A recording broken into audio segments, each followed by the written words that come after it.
All right, ladies and gentlemen, this is the final best of 3 for the Tyrant's Tale Open Qualifier, and Shopkeeper Dog, an uprising new Terran, is about to take on 3Crow, one of our oldest and most veteran players, not in terms of actual age, but in terms of how much time he spent with the project, the homie, the Chromie. Let's see if 3-Man himself can Warden first his way to victory. We're going to Maxiom for game number 1. And it will be vertical spawn, so treat this like Genesis Y. We've got 3Crow up here as the green Protoss. And we've got Shopkeeper Dog down here as... Is this Vivid Orange again, Terran? It is. All right. We got it, dude. We got it. We got the color guesses opening. We got everything in order here. It's almost like I'm a professional, and I know what I'm doing. Does 3Crow know what he's doing? He's versus Terran. He has had some run-ins with Terrans in the past. I think of way back when he was playing against people like Mystery Meat, and then also a bit more recently, shout out Newt. He was playing against Newt in things like Acropolis #1 and all that stuff. Yet here we are, talking about the 3-Man, talking about his ability to adapt. He was able to take down Jack Yelansky in a 3-game set. We just casted that. Now it's time to see what he can do against the Dog Master himself. I don't know if you guys caught it earlier, but this is Maxiom, and then we go to Rageslave for game number 2. 3Crow with the higher seed, although I wouldn't say he's actually the favorite in this match. Dog has looked very formidable, but 3Crow with the higher seed was able to... basically ban the first map and then pick the first map and also pick the decider. And Shopkeeper Dog made a comment in the match thread saying, I can't believe we're not going to play a single 2-player map. And by that he meant like 2-spawn map, right? And that's true, because we go Maxiom, which is a 4-spawn, Rageslave, a 3-spawn, and now Blackwater Bastion waiting in the wings as the decider. A very juicy prospect indeed. So this time, it's almost like 3Crow has traveled through time, because when I casted the set between Jack and 3Crow, I obviously released it publicly, and 3Crow watched it at the same time as everybody else had the ability to, and that was after this game had already been played. But I had commented thinking that, obviously he's not against Zerg anymore, but I feel like a 7-pool opening, you could go Gate Warden, Pylon Gate Warden, instead of, doing the Gate and then after the Warden, delaying your first military unit very massively. And here we go. I mean, 3Crow is going to go ahead and delay that first military unit a little bit because he's getting his second gateway down, but he's keeping up on his worker production, although he's a little bit behind in that, it looks like. Maybe had to cut to get some of this stuff up. But he's, kind of safe versus the Vulture opener here. And the Legionnaire is actually a very good unit to use versus Vultures, as long as you get 2 of them. You can't really kite versus the Legionnaire, and that's actually exactly what the Vultures want to do. So the worker is going to go ahead and move up to the top left. It looks like 3Crow might end up box scouting. Hopefully he is able to intuit based on the Vulture coming over here that his opponent is not halfway across the map, because he's going to scout the top left and see that there's nothing there. But yeah, here's the Legionnaire. And you almost don't really have to micro this unit, because the Vulture can't really do anything, especially once the second one is up. You really got to watch yourself here. Dog trying to be a little bit handsy, trying to be a little bit cheeky with it, but that's exactly the risk you run. Now, at this point, Dog, one of the things you can do with the Vulture is you can click on it and see the mines, and there's no mines here. So 3Crow should be aware of the potential for, some shenanigans. But I think he's totally safe. He's got the Warden up. I mean, it doesn't protect units over here, but the Legionnaires can just do that. I don't know how 3Crow is allowing this Vulture to move around like this, but he's busy, I guess, acknowledging where his scribe was for the scout. If we pan back over to Dog's base, what we're going to see is a second Fulcrum. He's already got his quarry up, so his worker count should be just fine, able to catch up pretty soon. Although, I don't know, he's been... it's interesting. He's, moving around a lot. He actually was not building anything out of the quarry for the longest time, so I wonder what he's thinking there. There we go. This is Cosmonarchy, guys. You don't have a supply block or anything. There is no such thing as supply anymore. So as a result, there's not really any reason to not keep pumping those workers, unless you were busy trying to spend that money elsewhere. But we saw a bit of a float there. Anyway, I don't mean to harp on Dog. I just wanted to use that as an opportunity to mention that indeed there is no supply. Now this Legionnaire is going to play Minesweeper. Those mines do not detonate for the purpose of dealing damage. They obviously stun and then slow afterwards. So it's a 3-second stun followed by a 3-second slow. And yes, it is AoE, of course. A second Warden, though, I feel like this is overkill from 3Crow. He should be thinking about expanding. He's got the army strength advantage here because his opponent has gone for that dreaded 1 Fulcrum into Quarry. So the economics are going to be on Dog's side pretty soon. You're going to see him stretch ahead in workers. As a result, 3Crow needs to think about throwing down an embassy, throwing down a nexus, or maybe using some kind of tech advantage. But the Warden doesn't really allow for any of that. And don't listen to Lundier. He's going to tell you to use an envoy to lift that, but it's not going to work out. All right. Legionnaire is obviously not the best unit to use versus Cyclops, but that's okay. That can be a pivot away later. If we can get a lot of Zealots. I think Zealot Ecclesiast can help, but the biggest problem with the Cyclops, in my opinion, is that it's able to kite so nicely. And so, yeah, this Watchdog is just going to see the double Warden and probably make Dog go, what? And a triple Warden, actually. A third one is being placed. I feel like 3crow's getting lost in the sauce. I mean, he's... wait, is that a... He's also got a lattice somewhere. He's proxying a lattice. Guys, what is 3crow cooking? I can't believe what I'm seeing. Well, with a 4-worker advantage, Dog is going to try to put down a Ministry expand. This is going to take a little bit longer than a Treasury, but the Ministry obviously makes workers, and the Treasury does not. So while the Treasury comes up faster and a lot cheaper, it does obviously have that side effect with it. Now, this Vulture is actually going to come down and see the lattice is being proxied. I don't know what Dog was thinking with this Vulture, but he's found some stuff, and unfortunately, that lattice is going to finish. And that means that there won't be an opportunity for 3crow to cancel. You can see the army moving out across. This could have been a 5 IQ or a 500 IQ bait, but if the ground army was ready to pounce on this opportunity to charge forth. But as it currently stands, I feel like the the lattices are going to end up getting absolutely shellacked by the Cyclops and the Vulture combination. And the ground army is nowhere in the opportunity to attack in, you know? And by the way, if you subtract these 2 Wardens, this ground army could also be more formidable. You think about adding more gateways. Instead, the lattices are going to be remade over here. Definitely 3crow looking behind. He's behind, not in terms of military just yet, but pretty soon he will be overtaken. And if it's in an open battleground, I mean, you're going to have to kind of forget about it, because I feel like the Cyclops are going to be able to get a nice, like, concave or whatever. All right, Stockade's coming. This is interesting. I haven't really seen Dog use Stockade units very much. He has definitely a bit more of a mech guy. He's actually adding onto his production while his existing production is idle, which I'm never a huge fan of, but he must be thinking about something. And you know what? I mean, he's definitely ahead in this situation. He even re-scouts that there's no expansion over here with that Mason. So, yeah, definitely feeling pretty good. And 3crow, not so much. I mean, he hasn't been out on the map. He hasn't really been doing it. I will say this game was played pretty late for our Protoss boy. So there's a strong chance that fatigue might be setting in. Because I think he even said he was tired and made like a silly logical error in the pick ban at some point, thinking that like a map was not banned when it was, and he was trying to ban it. And he's like, "Oh yeah, you did do that. Oh, I'm sleepy," or something like that. So these are little comments that I don't know how much to read into them, but it's something worth pointing out that like maybe that's settling in, because Dog is in the PSD time zone, right, all the way on the West Coast. So it's a little bit easier for him to play at 11 p.m., but that's 2 a.m. for 3crow. I don't remember the exact time this was played, but just as an example. So we are going to see a double vestry opener here. Well, not really opener, but a transition and a scrapyard. That's kind of curious. I wonder what Dog is cooking with that, because that's a structure that's an add-on that not very many people are too interested in. It's in my sights for something to change later on. And it looks like Vassal Barghest is going to be the choice here, as an embassy also comes online for 3crow. But is he going to be able to hold this off? He's put yet another warden down. Might help to zone away this. Remember, there's no sustain just yet, but the clerics are out. They just need to be rallied and ordered over. So those stockades rather need to be rallied. Barghest now out. I think there was just the one, but no vassals are being made right now. He had to save for the Nexus. Dog, on the other hand, has a lot of minerals. He's actually going to go for Matadors. So Matadors are a pretty low gas investment, but higher mineral investment, and they work out pretty well as like uber tanks if you can deploy them in the right spots. And I think maybe this is a read based on the fact that there's so many Ecclesiasts and so many Legionnaires, that if you put down the fire damage by deploying the Matadors into their flamethrower mode, then one of the things you actually benefit from is you cut all shield regeneration, because damage over time short circuits any would-be healing.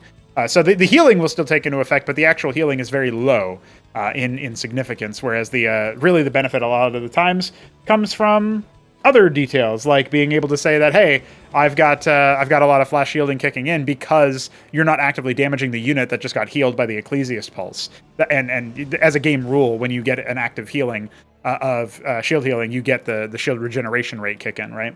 So that's something that may also be revisited at some point from a mechanics perspective, but that is a current feature of how Protoss shield regeneration works. And using the flamethrower to constantly be applying damage over time is actually very useful for that. Now, some of 3crow's units, including a very viable or vital Ecclesiast, I would say, are going to end up falling in that situation. He's still trying to produce the air swarm, but the Phalanx is on the field, and that's going to add some pressure here. Dog just trying to see if he can get a contain off. He's got his third ministry nearly complete. You can immediately see 3crow's reaction here to cancel his structures that were in production. I wouldn't have minded keeping that gateway up, because maybe you can use that as like a, buying time, because really at this point he's just trying to get enough of these vassals and Barghests that he can maybe sweep in for a pick onto the Phalanx. And you know what? If he gets all those Legionnaires out, Is there going to be much of a defense for that? I wonder. I mean, the Cyclops count is pretty high, but if the vassals can dart in, and it's completely unexpected. The Phalanx is totally open right now. Only now did it finally get rid of that first Warden. There's no additional layers of static defense. The ground army is going to go ahead and try to go for an engagement. Where are the vassals and the Barghest? They are not on a control group right now. Okay, never mind. It looks like they are, because 3-Crow is going to go ahead and send them up. That Matador getting a lot of healing down and 4 armor is nothing to scoff at, but here come the vassals. They are going to zero in on just completely annihilating the Cyclops stack, and that was a decisive military victory for Shopkeeper Dog's opponent. He was not expecting that, I can tell you. He immediately starts a Madrigal. Or maybe he already had that cooking already. Getting more Matadors, some Cyclops, some Goliaths, adding another quarry. He's going to have 6 worker queues up, but I don't know if he's got the military force to deal with what's about to happen. He has almost no splash damage, and the vassals, as long as they hit that Cyclops, there's really not much that you can do. There's the Madrigal. Immediately deploys, try to soften up those targets. Gotta watch out. There's a minefield everywhere, including all over there, but you know what? Shopkeeper Dog cannot really charge forward. Not yet. Another mine goes off, mostly stunning the healers, but where is the focus fire here from 3-Crow? It feels a little bit of a disjointed attack. His ground army immediately getting, utterly annihilated. There was no tanking force there. It was all utility and some damage, but a little bit on the glass cannon side. We've got many more air units swooping out. We've got a lot of zealots laying idle. This Mason's still hiding in the corner there of the Protoss Natural, just continuing to be a little bit of information. And you know what? The macrocycles have definitely been cooking up here. We've got 7 Fulcrums, all with a couple of different add-ons here and there, and then of course the Stockades pumping out non-stop clerics. I thought I saw a couple of Hurricanes. Yeah, it looks like a couple of them are down here. But here come the Vassal Barghest swarm. 6 Barghests are here. The armor penetration is going to be through the roof, immediately focus firing onto that Ministry. Is it going to be enough? The repairs are going to start kicking in. I don't know if that was the right target. He could have gone for the quarry instead, but you know what? Honestly, if that quarry had just self-destructed, that would have been horrifying. Is he going to just pick the Goliath at some point to stop the damage coming in? The army's slowly trying to get up the ramp. The Masons have indeed been felled. Here we go. Bit of an attack force here. You got to watch out for that Cyclops power because you could end up losing a lot of your units. The quarry will end up being sniped, but he needs to get out of there fast.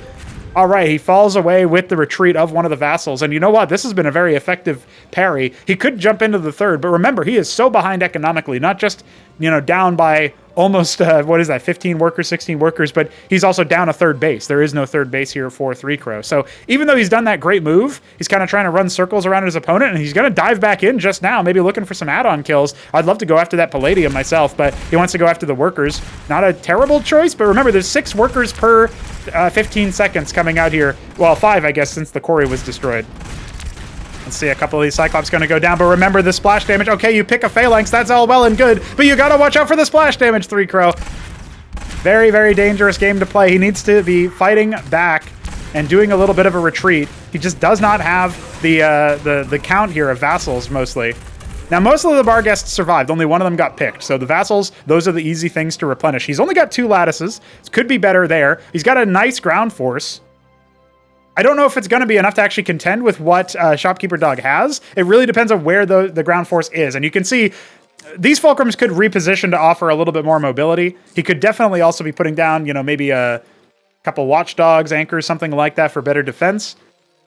But let's see what happens now, because a bit of a frontal attack is going to come in. What are the air forces going to do? These Zealots are brave sacrifices of the Protoss. They're just here to buy time, but the Matadors are absolutely rending the armor. And here comes the Air Force in the same location, a little bit of a bold gambit. They go after some workers, but again, Dog has had more workers now than he did from more recently. Okay, now the add-ons are going to set into the eyes of the 3-Crow. He's going to go after that Palladium. He does end up getting it. Needs to snipe that Madrigal before the splash damage takes over him. Indeed he will. Going after a quarry. Nice choice. This is frustrating for Shopkeeper Dog. He hasn't really put down much static defense. And you know what? That Ministry might end up going next. He needs to get the workers that are repairing it. There we go. Getting a little bit of focus fire, but now I think that with the Cyclops coming in, 3-Crow is going to be forced to fall away. Tantalizingly close to sniping the Ministry. Not going to be able to get it after all, though. Maybe a Vestry on the way out, why not? Focusing that down and then using the Vassal Death to get the hell out of there. All right, well, the Barghest count is still continuing, but now he can transition into Vagrants. We saw him do that earlier. No workers really over here on the Natural. Could definitely transfer a bunch from the main into that Natural to get him a bit of an economic boost on the mineral count. He's going to think about adding more production structures, which is a good move at this point. Expanding his build area. He's actually going to add more Barghests. I don't know if he needs that, because I mean, I guess it's good for backup, right? And they do provide some damage, you know? But he's already rending all of the armor, ignoring all of the armor of the Ministry itself, so I don't know that it's super necessary. All right, so what is Shopkeeper Dog going to do? I feel like he's been able to weather the storm for now. He's adding some Cyprians to the mix. Not a bad choice, right? Because they do have that guaranteed splash versus everything that is over here. There's no armor on those units. Pocket base coming in the top left. There's almost no defense and very, very little in the way of the ground army. Ardent Authority halfway done, but it's not going to finish in time to make any units for this push. And I feel like this is the point where Shopkeeper Dog can close the door on this game. We have a bit of a gateway here to try to funnel the troops in. A Mason, battle worker, maybe in theory, not in practice. And that Air Force is going to continue charging forward. Remember, if 3 Crow really needs it, oh, his worker transfer must have come in at some point. If he really needs to, he can try to just rely on the fact that he's got forces elsewhere. But look at the Cyclops count. Reinforcements coming out of these fulcrums, zoning away the Air Force before it can really do hardly anything. And now the ramp charges in. The Matadors going deeper than you ever thought possible, penetrating 3 Crow's brittle defenses. There is nothing left. I'm afraid for our Crow man. He gave it a good shot, and you know what? He ran a bit of circles around the dog, trying to scare him off and maybe intimidate him, but the dog cannot be deterred. The dog will not be stopped. I think this Shopkeeper Dog just made a nice sail. He's gonna sail his way into a 1-0 start. That's my thinking. All right, I'm running out of puns here, so hopefully 3 Crow realizes the writing on the wall soon, because otherwise I'm gonna have to do some real deep digging. I think the Vassal Barghest antics are pretty interesting. Definitely a thing that you could make use of. And I also think that Dog's response wasn't the best in the moment, but GG is going to be called, and that concludes the first game. Remember, Shopkeeper Dog, technically lower seed, but as I mentioned at the top of that game, if I had to make a prediction, I would have to bet that he would take the whole series.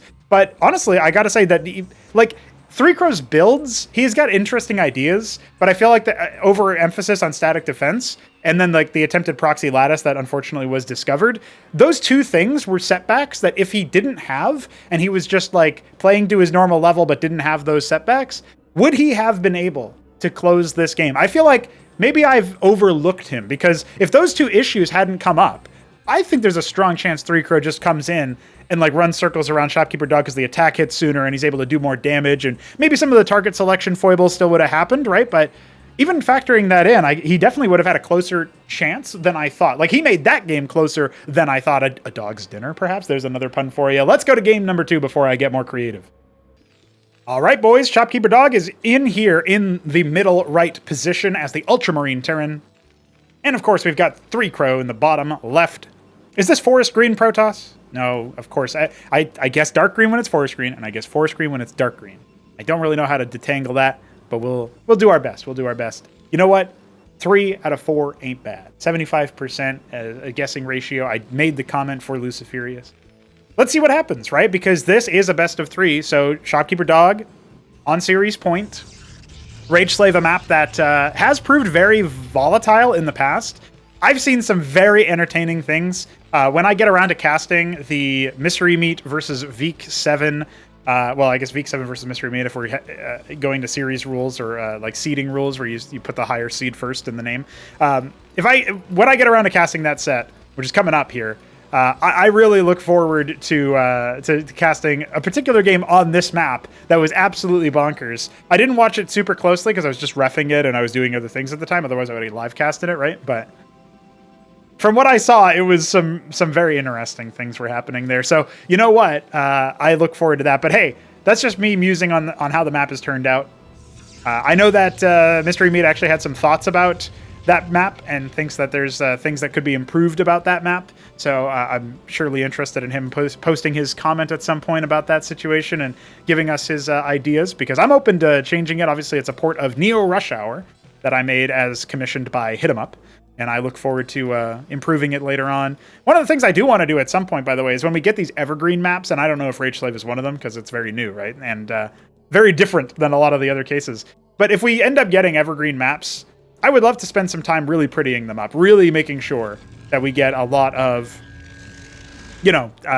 visual updates and like visual flair. And maybe we have like, if it's a 3-spawn map, then like maybe each section of the map is like has a different kind of custom theme to it. Like, I've been working on that organ tile set lately, and that's part of the platform tile set by default. Of course, it'll be ported later on to other tile sets. You could imagine, like, the top left of the map spawn could be, you know, the Terran tiles, right? And then the mid-right could be Protoss, and I don't know what exactly a Protoss orbital tile set would look like, but, you know, maybe it's Asteroid at the very least, and maybe that's fine as a placeholder, because we don't have a Protoss orbital tile set, although that would be pretty epic, huh? And then, of course, we could also have things like the organ tile set coming in for the third area, like the bottom left, right? And functionally, the map would be identical in all spots, because otherwise it would be like, you know, tile set imba or whatever. But it would be something that, at the very least, sets it apart from, you know, other maps, because it has like different keying to it, right? So anyway, I just figured I would share that as a little bit of amusing here. Obviously, we did see that it was a gate, warden, gate, now rogue gallery, fast rogue gallery here for 3Crow. He wants to change it up. Not going to go for any proxy shenanigans. I don't even think he's scouted. I think that's one of the reasons why he hedges his bet with the warden. It's like, gate warden, don't scout. Then I have a little bit more resources so that the early warden purchase doesn't hurt me too much. And he got Vespene a lot faster this time to open with the Ecclesiast. So, you know, I guess that does cross his bases. I feel like, though, maybe I'm just, like, I know that Shopkeeper Dog does do those crazy, like, proxy antics and silly things, and 3Crow actually did ref that series between Shopkeeper Dog and Smarty Cakes. So he's aware of how this guy does TVP, but Shopkeeper Dog is aware that 3Crow is aware, so that kind of back and forth there, it is interesting. Now, because that proxy was discovered in the last game, Shopkeeper Dog himself is scouting around for proxies and being active on the map and using the Vulture mobility. He does not have any presence in the area over here, but the mine coverage with the vision here is actually really nice for him, so he's going to see any ground-based move out. And I don't think he scouted the rogue gallery, but you know, I guess if it's an air move out, he might not see it, right? But he's got enough Cyclops that I don't think that's going to be a huge issue right now. Just powering through with his quarry, getting a little bit of Vespene with 2 gas harvesters, no big deal there. And the Watchdog is now going to fly over for a confirmed scout. This is why you keep your mace in the area. You can build a Watchdog, lift it off. I saw Mystery Meat building stockades and lifting them off because they're much harder to kill, but not that much more resources. Might be something to check out there.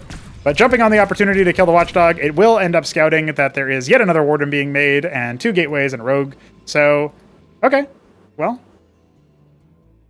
now you know. What do you know? I mean, you don't see whether there's a Nexus or not. Well, I guess you do see it with this, right? So, never mind. This is one of the things that I think the higher level players will end up doing a lot more, is they will use their early units to kind of sweep the area to make sure that you haven't left mines in the area for scouting. So that is something that is pretty good. And we have a Charlatan out. It's going to be a good choice here for 3Crow. But he has to watch out for it being sniped. That's like the main thing I would be concerned about. I mean, the blaster isn't too significant, but the splash radius does mean that it'll apply its debuff to a number of things. And that debuff means that you're talking about, you know, a pretty good amount, actually, I would say, of eventual DPS. Now, look at this. This Zealot coming in here to attack move. Saw the direction of that Watchdog, and the Zealot should have seen that. I don't know if 3Crow will pay attention to it, right? Dog is aware of it, but the Zealot is, he's just observing. He's just here to watch. 3Crow now putting down his Nexus. That is within range of the lobotomy mine. And hey, wait, hey, you fucker, I'm gonna get you. And then he chases off. The wacky sax music starts playing. We have a Kabbalist out, interestingly. You know, if that gets shown by shade, Dog will probably notice it and realize, okay, there's a Kabbalist out. There we go. Immediately destroyed, in large part due to the Charlatan itself. Definitely offering some stuff there. Okay, the Mason goes for a rescout, sees that there is indeed a Nexus coming. So that's some nice information for Shopkeeper Dog. But that does mean that he needs to send out another Mason if he wants to do those kinds of scouts again. Now, this is kind of curious, right? The ground army leaving before any static defense is actually done. A Zealot moving out the other direction. I think the Vulture did see that ever so slightly, but Shopkeeper Dog did not acknowledge it. So that's just going to look like a regular scout, but oh, it's because 3Crow hasn't seen his opponent, where his opponent is, and he thinks he's in the top left, but that's not where he is. So now the army has to move on back. It looks like he's going to retreat just with the intent of defending his main base. A nice gateway placed there. I can't believe that fits with this pylon, but I mean, I can believe it.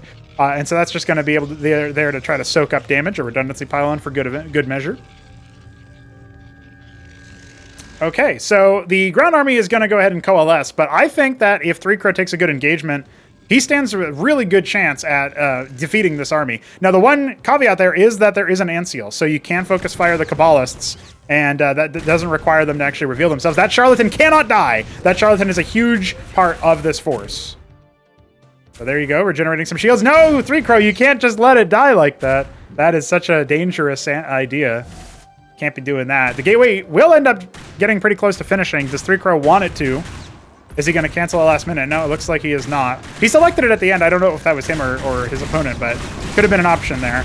All right, we've got a couple of units here in the first engagement. Look at all of those Cyclops bombs, though. You really got to watch out for that. The first Kabbalist is about to fall. There we go. Ends up getting focused down. Maybe the other one already died as well. That Charlatan's still sticking around, but unfortunately for 3-Crow, his front line has been dealt with. I think the Anseal Shield did a lot of damage there. Right now, just kind of hovering over there, is going to start taking some DPS. Got to watch out there for Shopkeeper Dog. The ground army staying alive, but now we've got a Cantavis on the way thanks to that Grand Library in the main. Needs to think about saturating, though. He's behind a lot of workers, our Protoss player. Shopkeeper Dog looking good to just power on through, getting a quarry onto his ministry. Admittedly, his 44 workers are mostly in the main, so he hasn't actually been having a huge advantage. I mean, still some advantage from mining with those many extra workers. But he's about to transfer, and yeah, as the transfer finishes, he's going to get a significant chunk of extra money. You can see him sometimes moving across the map like, hey, what is that? And then he realizes it's a mine, not like an idle unit. I feel like if Zerg do that... Nebelheim has Zerg built a lot of, ground units like Zeths and Quasis and would borrow them. I feel like that's kind of the same thing, right? So, all right, we've got more workers coming out here for 3-Crow, but not nearly as many as I think he needs. Remember that his opponent is going to have 4 worker queues, whereas 3-Crow only has 2. Advantage of the quarries starting to stack up here. Triple Scrapyard and a Palladium now. Watch out, though. The triple Anseal over here is going to start to get wailed on by the splash damage. Multiple Charlatans out here. First one staying alive for a good amount of time. And the Cantavis is here for Storm.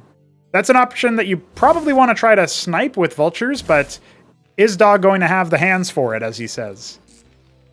When he was playing against Mystery Meat, one of the things he said was, I just don't have the hands to play 3 TVTs back-to-back. So endurance might be a factor here. If 3-Crow can just hold on, maybe that's something that he can play towards. But we'll see. See how that goes. Another gateway, another rogue gallery. 3-Crow adding to his production. Probably going to put down another pylon. Yeah, just north of that gateway. And, of course, north of the gallery, just for extra insurance. No third base in sight for him, though. And he does have 2 Cantavis out, so at the very least, he's going to be in a pretty good spot there. As a side note, I'm just thinking about plurals, right? And how, like, Cantavis, it's probably Cantavises, just like it's Panoptises. Because, mostly just because I have a really... I'm very annoyed about, like, when it's, like, octopi or octopodes or whatever. I think technically octopuses is correct as well, but, it might be one of those things where, like, the linguists were just like, yeah, fuck this, dude. Just let people say it however. We get what you mean. 3 Cantavises on the high ground.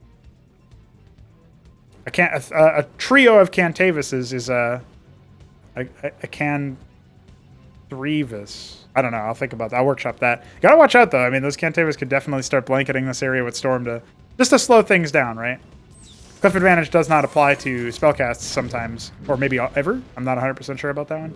But, thinking about it, it probably should. Here comes a Zealot. You fuck with my gateway. Oh, he died. You can see the shielding definitely insulating from a single phalanx, but it will eventually break down the wall, right? And there's a Storm. Nice. Very good. That Storm's actually going to get a few kills there. Nice. Okay. The Vulture and 2 Cyclops go down. Storm recharging. He's thinking about maybe blanketing the Phalanx. Looks like he will manage to get it off. Very good. That's going to force an unsiege. Phalanx has to reposition. And there is no healing this time around for Dog's composition, right? He's got the 1 Vestry, but the Clerics are slow to move across. In fact, a lot of them got stuck, including a Mason Battle Worker. So this is an interesting game where Shopkeeper Dog and 3-Crow both have a decent amount of cash, and the Storm is going to be the main choice here. So that Phalanx is going to die, much to Shopkeeper Dog's chagrin. But he's got a 3rd base up, so what's it matter? He's got another Phalanx right here. Replacement for that one. Charging forward.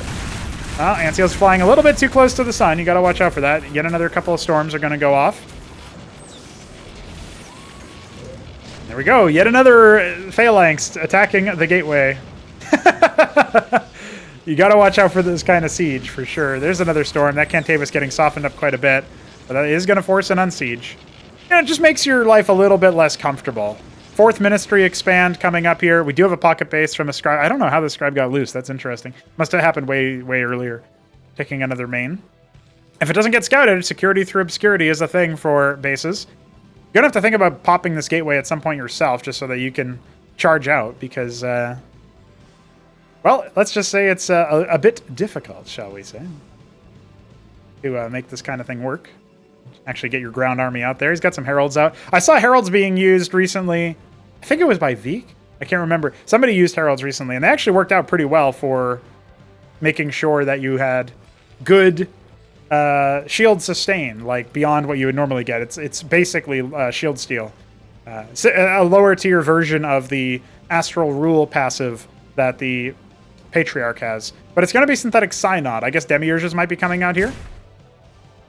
It's the most common one. The other units that you can make out of that are Clarions and, of course, Empresses. Hit 'em up's favorite unit, perhaps. One of his favorite units. I think it's fair to say. Anseal's flying over. They see the Synthetic Synod en route. Now, again, Dog has kind of let his foot off the gas as far as scouting around for bases, but this Nexus is done, but it's not creating anything yet, right? So definitely feels like 3 Crow. A little bit behind the 8 ball on the macro side. He's down by almost twice as many workers, right? We're talking about a 30 worker advantage nearly for Shopkeeper Dog. And that is still going to continue to climb. 6 workers a pop, dude. What a man. All right, you got to watch out. Your ground army might be past the gateway, but if you ever need to retreat, I mean, this would be a prime opportunity for 3 Crow to dive in on this split army, single filing in, but I don't know if he's going to pull the trigger. Looks like he will do his best. We've got plenty of Ascension coming out here for movement speed. Is that going to be enough? The Phalanx is now deploying off to the side, and again, how do you get past in? There were no Cantavises out on the field, so no Storms available for our Protoss player, and he just can't squeeze past that gateway.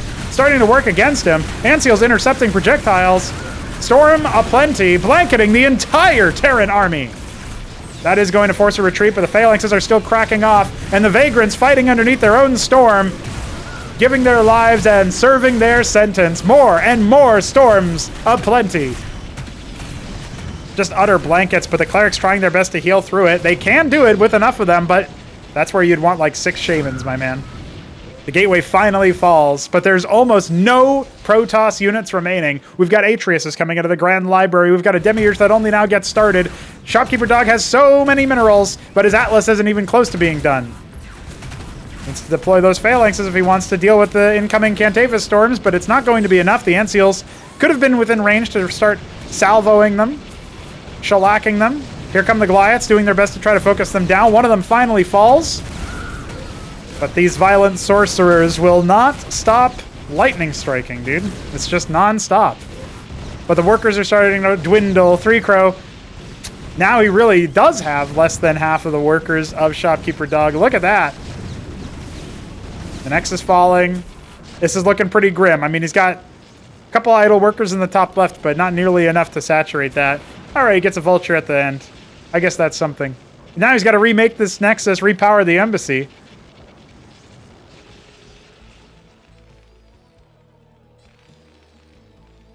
All right, I don't know. I mean, we're seeing the Mac army take shape here. We're seeing the macro machine turn on with 3K minerals in the bank and the Atlas complete. I think we're going to see a bunch of... Oh, it's Mantles as the choice. Okay.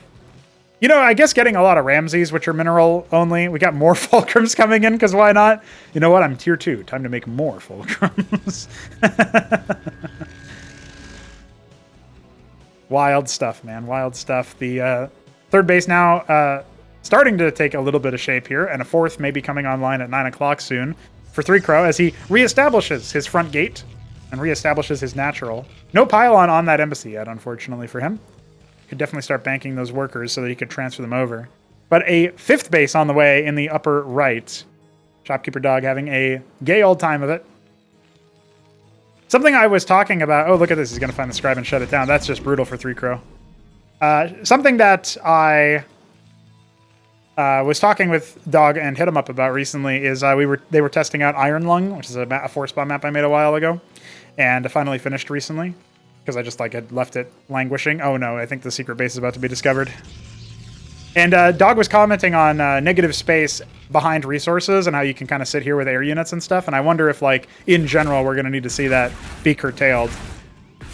Well, one of these ant seals might end up dying, but it looks like no, not quite. Very narrowly escaping death there. But the wardens are not going to be enough. The rest of the army is here.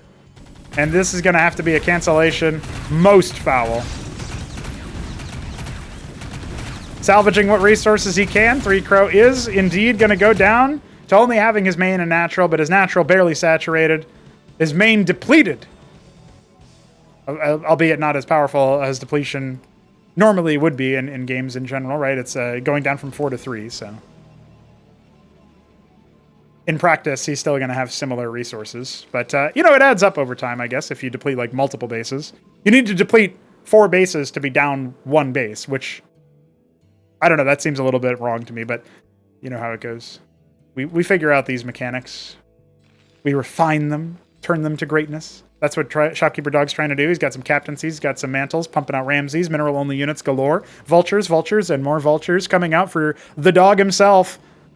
Siding with the beasts that are the vultures and the cyclops. Oh no! Ah! Finally! An ant seal has fallen. You hate to see it, but you love to see it, you know what I mean? I know MECH is oddly satisfied whenever there's a dead ant seal. Probably because Nebelheim used to just fly it over his base forever. Here we go. Shopkeeper Dog trying to posture across this bridge. Could be death for whoever walks across it. But now 3-Crow's fallen away from it. Can no longer pressure it with endless psionic storms. Gotta watch out. Only has the 1 Atreus, not very much splash damage at all. No Uptectons or anything of the sort. Alright, here we go. Never mind, we don't go. We keep going. Here we keep going. Oh, that storm's gonna make things awkward. Oh, that storm's not that much different and they don't stack, but it's still gonna make things awkward. Ugh! Absolute destruction of a man and all of his beasts. All of his machines. It's man versus machine. Who's going to offer the bridge of death more death? I'm guessing the Protoss army is going to need to fall back here because all those phalanxes, whew, that is terrifying. Here we go, more storms to cover the approach. This can be very deadly. Dog not actually stopping to get his healing off thanks to those clerics. And oh my god, he's just being chewed through. But you got to watch out because those phalanxes, they will be lethal to anything that enters their range. We got 7 of them, it looks like. And this one over here. Honestly, on Rageslave, you can definitely just put like a bunch of them over here. Really start that feels like something I probably need to change about the map's layout, to be honest, because phalanxes really just walk up here and start shellacking things. Fortunately for our dog, his madrigal will sing no more. A stolen vulture destroyed along with everything else. Oh, nice target fire there in the middle of the pack. Picks off so many units. That Cantavis is going to fall. I think there's only one of them left. I mean, he's going to have to start thinking about making more. Dude, Shopkeeper Dog has so many resources. He's got so much money. He's setting up a 7th base, or 6th base, rather. You could be mistaken for thinking this blob is a base down here. It's right next to resources. So, let's see. I feel like it's only a matter of time, and we're talking about a factor of 4 that he leads in terms of resources. Well, factor's probably the wrong word there, but you know what I mean. He's got 4x the workers. Nice fadeaway storm there, and he'll even steal an Ahmed for his troubles. But I don't know if even Ahmed can save the day here. Pardon my heresy. Got a lot of demiurges, but there's just not that much frontline. And you really need something like that. Okay, here's Ahmed saving the day. He charges forth bravely and lights 4 phalanxes on fire. But just setting them alight does not really change anything. They already had 0 armor. Still, it was a cool moment at the end. 3rd base has been set up here for 3-Crow, but it's only minerals, and he doesn't have any workers on it anyway. So 10k minerals in the bank here for our dog. He is sitting so very pretty. He's going to queue up a bunch of units. Massive amount of vultures. Moving forward with the army. Does he have his rallies set correctly? It looks like a couple of them weren't, but yeah, he's rallying to that 6 o'clock position. It's a zoning psionic storm. Tickles the Goliath a little bit. And the Cataphract too.